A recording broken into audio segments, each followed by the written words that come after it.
सूर्योदय होने से पहले ही आपको पिकनिक पे जाना पड़ेगा और सूर्य अस्त से पहले ही आपको घर भी लौटना पड़ेगा।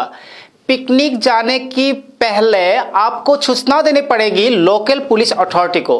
पिकनिक के आसपास के एरिया पर कहीं भी किसी प्रकार की शराब की लेन देन पर सरकार ने लगाई है तालाबंदी, परंतु आप बाकी जगह से शराब खरीद कर पी सकते हैं। एसओपी और एसओपी, सिर्फ और सिर्फ एसओपी देखने से ऐसा लगता है कि सारा कसूर ये पिकनिक का ही है।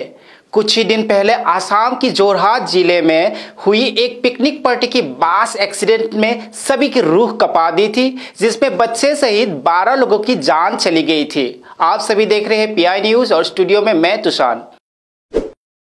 देश की जनता अगर पिकनिक की परियोजना बनाती है तो फिर सारा पिकनिक का परियोजना आपको दिन में ही समेट कर घर लौटना पड़ेगा, परंतु जिसकी फिटनेस आरसी इंश्योरेंस फेल होते हैं वैसे गाड़ी या ट्रक रास्ते पर चल सकते, इसके ऊपर कोई भी नाकाबंदी नहीं है। देरगांव की घटना जैसे ही सभी लोगों के सामने आई तो फिर ऐसा देखा जा रहा है कि सारा कसूर उस बस का है, परंतु कोई भी ट्रक के बारे में कोई भी बातें नहीं आ रही है। जैसे ऐसी घटना सभी के सामने आती है तब सारा हमदर्दी उस पक्ष के पास चली जाती है जिसकी भारी मात्रा में नुकसान होती है। जैसे ही इस घटना के साथ बस में काफ़ी लोगों की मौत हो गई तो सारा कसूर और हमदर्दी बस के ऊपर चली गई, परंतु उस ट्रक का क्या जिसने अवैध तरीके से कोयला लेकर जा रहे थे। अगर इंश्योरेंस और फिटनेस नहीं होने की वजह से बस कसूर बात है तो फिर अवैध तरीके से ले जाने वाली कोयला की ट्रक कैसे बेकसूर हो गए। पुलिस जब तक चार्जशीट नहीं बना लेती तब तक कोई नतीजे पर पहुंचना अभी तक मुश्किल दिख रही है। लेकिन सवाल इस वक्त ये खड़ी हो रही है कि किस तरह से अवैध तरीके से कोयला ले जाने वाले ट्रक की कोई भी पुख्ता सबूत अभी तक सामने नहीं आ रही है, तो फिर आगे की आने वाले समय में इसके ऊपर किस तरह से पुलिस नतीजे पर पहुंचेगी, ये एक बड़ी सवाल है।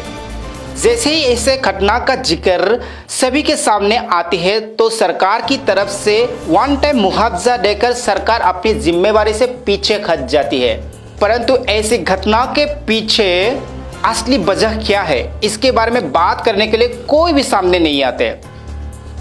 सिर्फ ऊपरी असम की देरगांव और आसपास के एरिया पर ही चलते हैं ऐसे ट्रक और डंपर की दौड़, ऐसी बात नहीं है। जैसे ही कोई गैर कानूनी कारनामा सरकार के सामने आती है तब खुद असम की सीएम हिमंत बिश्व शर्मा जी उस केस को तहकीकात करने के लिए उसके पीछे लग जाती है। परंतु आप सभी को बता देते हैं असम की सीएम हिमंत बिश्व शर्मा जी की निजी समझती हाजोर नलबारी रोड पर जैसे ही रात शुरू होती है तब चलती है रेत खुदाई की कारनामा और ट्रक और डंपर की दौड़। आखिर किसकी हुकूमत से चलती है ऐसी ट्रक और डंपर की दौड़? किसकी हुकूमत पर चलती है ब्रह्मपुत्र नदी में रेत खुदाई की कारनामा?